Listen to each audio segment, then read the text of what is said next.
We start with the Devona Dale, the 3-year-old fillies at a flat mile here for a purse of $200,000. The seasonal debut for Jaywalk. She breaks from the inside post, goes off at 1-5 for trainer John Service. And Dick, the first time she went a flat mile is when she really came onto the radar screen with that big performance in the Frizette. Yeah, no question. She has the rail. There's some other speed. Tactics are going to be interesting in here. But boy, you look at the field and you go, wait a second, this is a 2-year-old filly champ. She's won 3 open stakes. Her competitors have won 0 open stakes combined. She's won 2 grade ones, including the Frizette and the Breeders' Cup. She was 1-5 for a reason. Yeah, you talk about, again, the class difference. Number 6, Bold Script, is the second choice here at 8-1, and it is her first start on real dirt. Yeah, so you're not quite sure what to make of her. She's got pretty good form up in Canada at Woodbine. She's a Canadian bred, but yeah, you're just kind of guessing how she's going to adapt to the dirt. Well, Dick, Jaywalk is 1-5, and I think there's a lot of money in the show pool, too. Indeed. Let's take a look at the Devona Dale. And they're off in the Devona Dale. It was a smooth beginning for Jaywalk, who's down toward the inside and challenging for control with Cookie Dough, who's right alongside. These two move ahead of Another Time, who's away racing in third. Jeltrin splits horses, and Champagne Anyone's on the outside. Then back to the team of Bold Script at Another Time, and the trailer is High Regard. Out of the chute and onto the main course, Cookie Dough has the lead, but she also has inside position as Joel Rosario angles Breeders' Cup winner Jaywalk to the 2-path. She'll flank the leaders second behind a 24-1. Very reasonable opening quarter. Jeltrin is third. They've gone 3 ahead of Champagne Anyone fourth. Outside fifth in High Regard, then Another Time, and the trailer is Bold Script.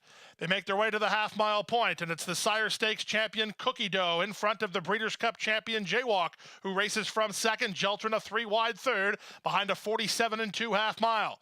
Still 3 or 4 lengths back to Another Time, who improves inside of Champagne Anyone. High Regard has been wide every step of the journey, and Bold Script is last as they round the far turn. Cookie Dough comes under pressure to hold control. Jaywalk in between horses is now only a neck off the lead second. Jeltrin 3-wide third. Champagne Anyone will have to go 4-wide fourth at the rail, and Another Time from fifth. After 3 quarters and 112 flat, Jaywalk just lost ground to Cookie Dough. Cookie Dough still finding up front. She's 13-1, and Jaywalk is not finding. Jaywalk fails to fire here as Jeltrin now offers the challenge to Cookie Dough. Cookie Dough digging. Jeltrin surging. Jeltrin's 50-1. Cookie Dough tries to hold her off. These two photo finish. Well, Dick, I'm watching the race unfold, and you know, we've seen Jaywalk get to the lead as she did in both the Frizette and in the Breeders' Cup. Well, she doesn't get to the lead here, but she's got that perfect stalking trip.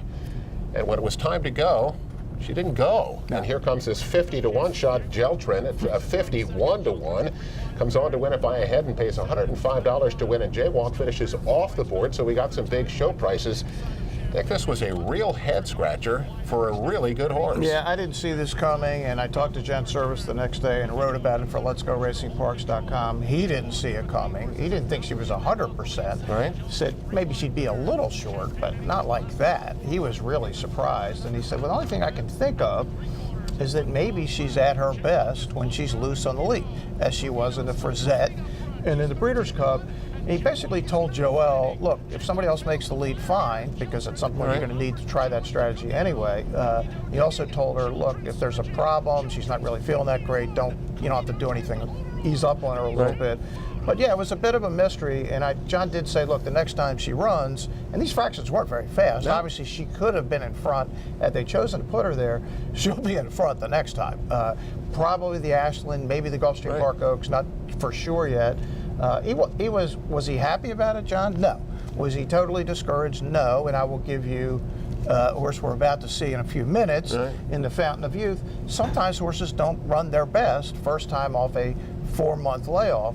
So we'll give her another chance, but was it anything but disappointing? No, it was absolutely disappointing. There's no question. Dick, with all the talent in the world, you wish they're more than one-dimensional. So hopefully, that could be a concern. And it's interesting. The only race she won from off the pace, and John talked about this, was a stake at Delaware where Josh Navarro rode her. It was a 5.5, and Josh said, look, she wasn't going anywhere early in the race, and then he just took her out in the middle of the track at a stretch when all she could see was sky, and she exploded. So maybe she just needs to be in front and clear, because obviously those 2 races, they were not mirages, the Frizette and the Breeders' Cup. They were pretty awesome.